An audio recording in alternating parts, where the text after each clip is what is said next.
Bienvenue à tous pour cette conférence sur l'intelligence du cœur. Je suis ravie de vous accueillir ce soir pour échanger ensemble sur un sujet très important, surtout dans le contexte que nous traversons actuellement. Je suis le fondateur de l'Institut Alpha, dont la mission est de faire de la recherche en neurosciences cognitives et comportementales, d'informer les personnes sur des sujets importants et de les accompagner dans leur montée en compétences. Ce soir, nous allons aborder ensemble plusieurs notions, notamment ce que c'est que l'intelligence du cœur, la science et les recherches faites sur le cœur, les clés de cohérence d'application et un petit topo sur l'Institut. Sachez que vous pouvez poser vos questions à tout moment dans le chat, et je répondrai régulièrement tout au long de la conférence. Allons-y. L'intelligence du cœur est un concept qui existe depuis des milliers d'années dans différentes traditions, comme l'égyptienne, l'amérindienne et la chinoise. Elle est souvent associée à la sagesse et au pouvoir de la parole juste. Même des scientifiques commencent à s'y intéresser de plus en plus aujourd'hui. L'intelligence du cœur est avant tout une source d'informations non conventionnelles capable de nous offrir un champ de perception différent, complètement distinct de notre perception consciente. Cette conscience alternative est capable de percevoir jusqu'à 400 milliards d'informations par seconde, contre les 2000 que notre cerveau est capable de gérer consciemment. L'intelligence du cœur nous ouvre à 3 grandes formes de perception, les émotions, les sensations et l'intuition. En apprenant à développer notre intelligence du cœur, nous pourrons accéder à un potentiel plus vaste et pourrons prédire des événements avant même que notre esprit conscient ne puisse les analyser.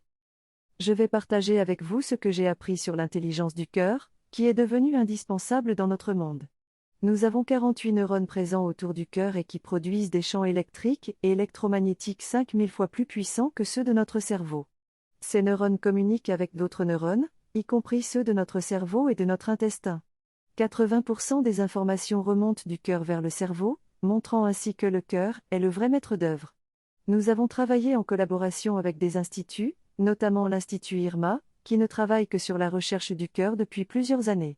Ils ont mené une étude montrant que le cœur était capable de prévoir ce qui allait se passer quelques secondes avant que cela n'arrive, en réduisant son rythme cardiaque. Notre cœur est donc capable de prédire ce qui va se passer avant même que cela n'arrive, et je trouve cela passionnant. Je voulais partager une grande étude réalisée sur le cœur et les prévisions qui a été menée par un institut reconnu dans le monde pour sa recherche sur le cerveau et le cœur.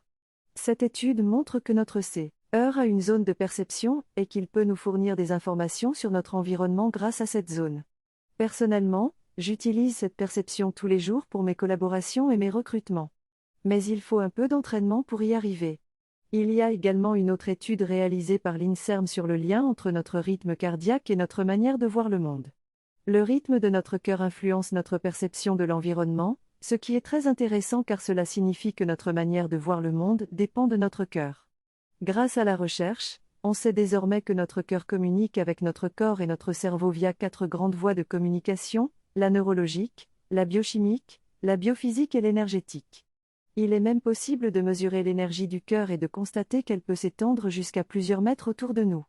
Cela peut être capté par les autres personnes qui nous entourent, ce qui est important à prendre en compte dans nos relations interpersonnelles.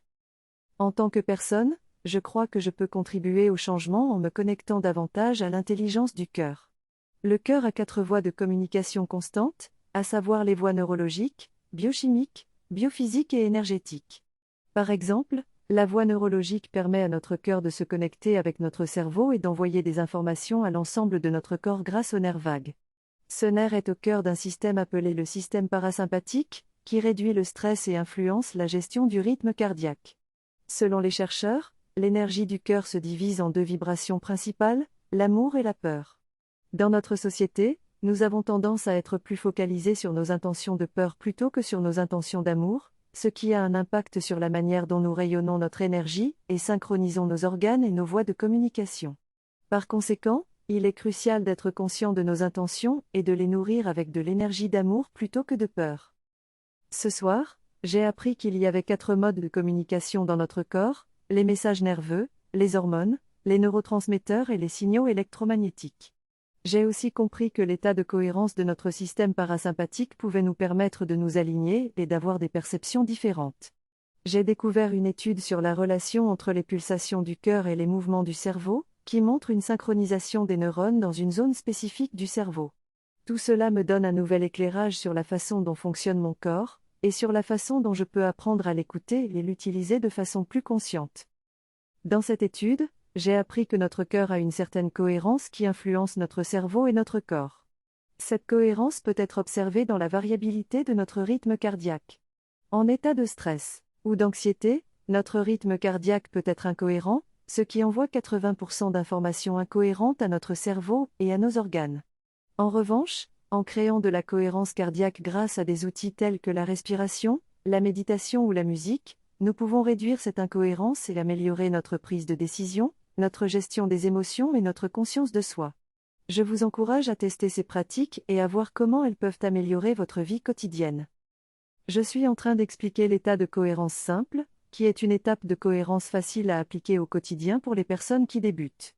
Pour atteindre cet état, je donne plusieurs clés, dont la première est d'avoir une relation à la nature, à la géosphère. Ensuite, je parle de la pratique de la présence à l'instant, qui est une étape d'observation fondamentale pour trouver des solutions ou prendre des décisions. Je recommande notamment de se focaliser sur la respiration pour activer le système parasympathique et se calmer. Enfin, je réponds à une question sur la mesure de la santé par les outils de cohérence, en expliquant que la cohérence du cœur est connectée à l'ensemble des organes et donc bénéfique pour la santé. Je parle de l'importance de la respiration et de son influence sur la santé, et j'explique différentes techniques de respiration, allant de la cohérence simple à la cohérence supérieure, comme la méditation. En parlant de l'intuition, je souligne que la focalisation sur les sensations aide à la percevoir, contrairement aux émotions, qui sont un ressenti intense et primitif, et aux pensées négatives, qui sont des pensées qui tournent en boucle dans notre mental. J'explique aussi que l'intuition est une évidence qui nous arrive souvent lorsque nous sommes dans le silence et que nous sommes conscients de notre fonctionnement mental. Pour moi, l'intelligence du cœur commence par la prise de conscience de nos sensations et de nos émotions. En écoutant mon corps, je peux ressentir une sensation particulière que j'apprends à me focaliser. Cette sensation est liée à une prise de décision inconsciente, que l'on peut nommer go-no-go, qui est incomparable par rapport à tout le reste. Pour cela, il est important de se connecter et de se focaliser sur les sensations corporelles, plutôt que sur les émotions, qui sont un message parfait, mais différent. La sensation est un outil important pour prendre des décisions guidées par l'intelligence du cœur. Pour cela, il faut apprendre à fermer les yeux, imaginer la situation et ressentir ce qui se passe dans mon corps. Cette sensation est pour moi le saint graal de l'intelligence du cœur. Pour différencier l'intuition de la sensation, il faut être capable de s'observer et de s'écouter dans le silence, de mettre en place des pratiques comme la méditation ou des techniques de stimulation de l'oreille pour réguler le système nerveux autonome. Lors de la conférence, j'ai appris que l'intelligence émotionnelle est liée à l'intelligence du cœur, qui est la capacité à écouter notre intuition et à percevoir les sensations. Il est important de gérer nos émotions pour développer cette intelligence du cœur. Lorsque l'on ressent une situation inconfortable, cela peut être l'intelligence du cœur qui nous alerte. Le silence est également important pour nous connecter à notre intuition et perception sensorielle. En somme, l'intuition et la sensation sont immédiates et peuvent nous aider à prendre des décisions. L'Institut propose des programmes de formation pour monter en compétences professionnelles et notre mail contiendra le replay de la conférence et des liens vers le site. Je suis ravie d'avoir pu partager un sujet qui me tenait à cœur. Nous avons discuté de la nécessité de se connaître soi-même afin de mieux gérer notre vie. Après les fêtes, nous aurons d'autres sujets et conférences, alors n'hésitez pas à revenir vers nous si vous avez besoin de quelque chose. Les questions posées ont été très intéressantes et je vous remercie d'avoir passé ce moment avec moi. Gardez à l'esprit qu'il vaut mieux être à contre-courant parfois que d'être à contre-cœur, car cela peut être compliqué émotionnellement. Merci à toutes et à tous et passez de bonnes fêtes. À très bientôt en 2022.